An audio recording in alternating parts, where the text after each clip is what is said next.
the heart of Mvule village, nestled beneath the sprawling branches of an ancient baobab tree, a forbidden love was whispered between two souls. Abina, the chieftain's daughter, was bound by tradition to marry a neighboring tribe's warrior, uniting their clans. But her heart belonged to Kofi, the village storyteller, a man of humble roots and enigmatic charm. Their secret meetings beneath the baobab seemed safe until they stumbled upon an ancient talisman hidden in the roots of the sacred tree. The talisman, marked with cryptic symbols and a faint glow, was said to be the key to unlocking a centuries-old curse that had plagued the village. Soon, strange events began to unfold. Whispers in the wind carried warnings, shadows danced in the moonlight, and the village elder spoke of a prophecy tied to the talisman.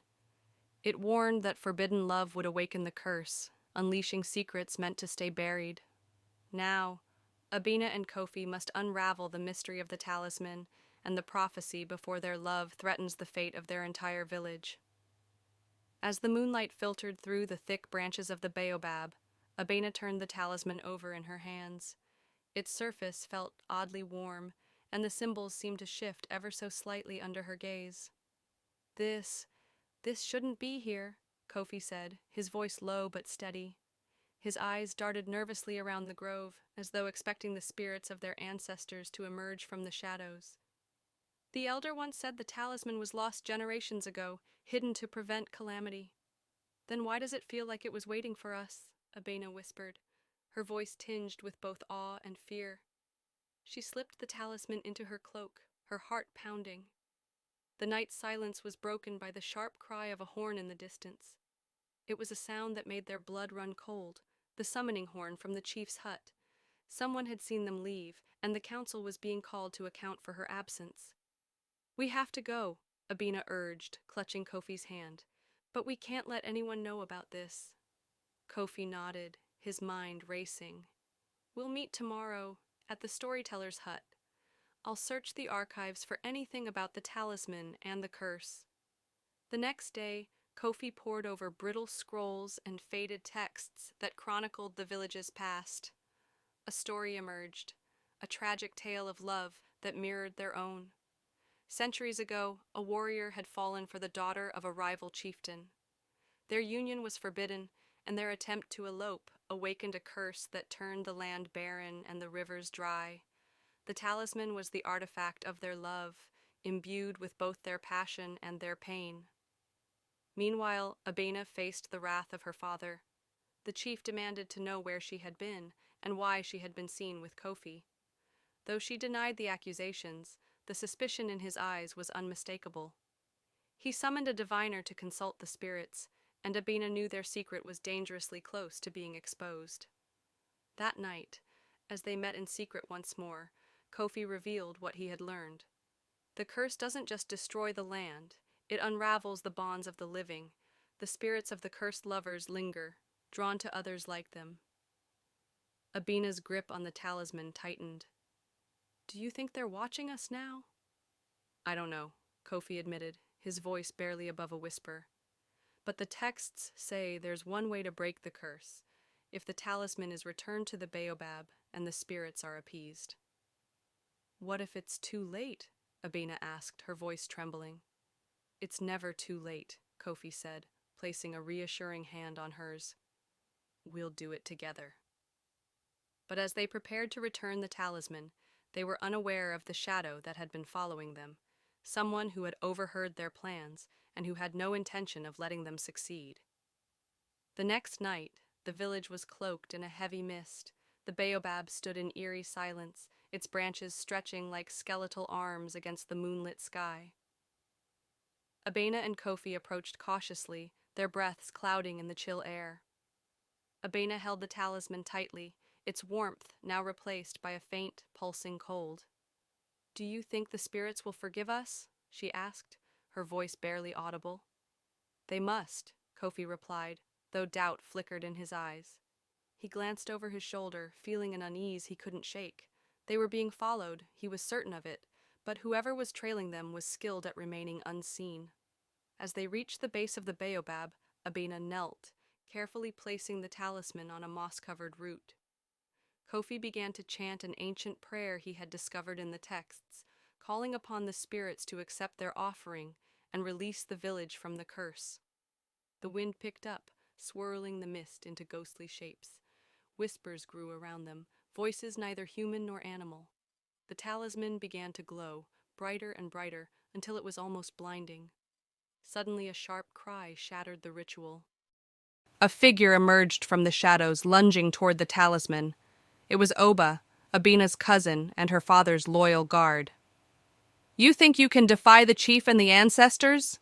Oba roared, his face twisted with fury. "This curse is our punishment for betraying tradition, and you dare try to undo it with this blasphemy?" "Oba, listen," Abina pleaded, stepping between him and the talisman. "This isn't about tradition. If we don't break the curse, the village will suffer. Everyone will suffer." Oba hesitated, his grip on his spear faltering. But the glowing talisman began to pulse erratically, and the whispers turned into an anguished wail. "The spirits are angry," Oba shouted. "You've doomed us all." Kofi acted quickly, grabbing the talisman and holding it high. "If you want to stop us, Oba, you'll have to defy the spirits yourself. Are you willing to bear their wrath?" Oba froze, his eyes darting between Kofi and the swirling mist.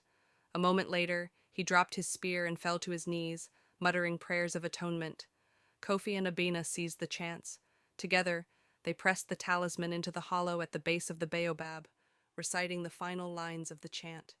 The ground trembled, and a brilliant light shot upward, illuminating the entire village. For a moment, everything was still. Then, the whispers ceased, and the mist began to dissipate. The air grew warm, and the faint scent of blooming flowers filled the grove. "It's done," Kofi whispered, his voice filled with awe. But as they turned to leave, a soft, ethereal voice echoed through the night. "Your love has set us free, but your path will not be easy. Tradition does not forgive so easily." Abina and Kofi exchanged a solemn glance. They had broken the curse, but their defiance of tradition had sown new seeds of conflict in the village. Yet, as they walked hand in hand beneath the ancient baobab, they knew one thing for certain. Their love was worth every battle yet to come. The morning after the ritual, the village awoke to a transformed land. The river, dry for decades, now flowed with crystal-clear water, and the fields, once barren, were dotted with fresh green shoots. Birds that hadn't been seen in generations filled the air with their songs, and the villagers emerged from their huts in awe. Rumors spread quickly about the miraculous change, and whispers of the curse being lifted reached every corner of the village. But as the chief summoned his council, tension rippled through the community. Abena and Kofi stood before the gathering, flanked by Oba, who wore a conflicted expression. The elders were seated in a semicircle, their faces etched with both curiosity and stern disapproval. "What have you done?" Chief Duro demanded, his voice booming. Though his gaze was fixed on Abena, his words felt directed at both of them. "You have defied our laws and risked the wrath of the ancestors." "I acted to save the village," Abena replied, her voice steady. "The curse was destroying us. We could no longer pretend it would resolve itself.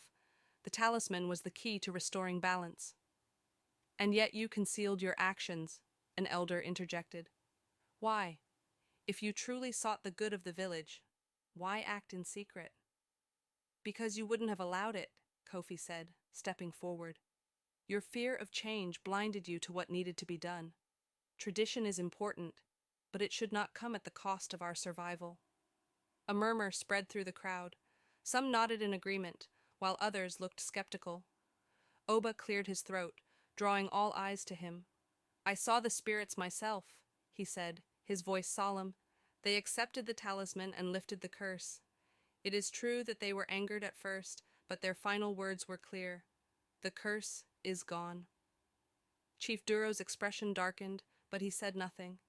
Another elder spoke, his tone measured. "If the spirits have accepted this act, perhaps it is not for us to condemn it. But there is still the matter of the union. Abena, you were promised to the warrior of the neighboring tribe. What you've done may save our land, but it may also bring conflict with them." Abena felt the weight of the elder's words, but she did not falter. I will meet with the neighboring chief myself. I will explain what happened and seek a resolution that does not involve a loveless union." "And what of Kofi?" another elder asked, narrowing his eyes. "I stand by her," Kofi said firmly. "I love Abina, and I will face whatever comes, be it the anger of the neighboring tribe or the judgment of this council." The villagers murmured again, this time louder. Some voices rose in support of Abina and Kofi's bravery, while others spoke of the dangers of defying long-held traditions. Finally, Chief Duro raised his hand for silence. "The spirits have spoken, and the curse is lifted. For that, we are grateful. But the path you have chosen, Abina, is fraught with challenges. If you believe you can bring peace to both our village and the neighboring tribe, I will allow you to try. But know this, if you fail, the consequences will be on your head." Abina nodded, determination shining in her eyes. That night, as the village celebrated the return of their fertile lands and flowing rivers, Abena and Kofi stood at the edge of the gathering, watching the flames of the bonfire dance in the dark. "We've won one battle," Kofi said quietly, "but the war is far from over." Abena smiled, taking his hand. "As long as we're together, I'm ready for whatever comes next." And so, beneath the watchful gaze of the ancient Baobab, they prepared for the next chapter of their journey, one where love and courage would guide them through the trials ahead.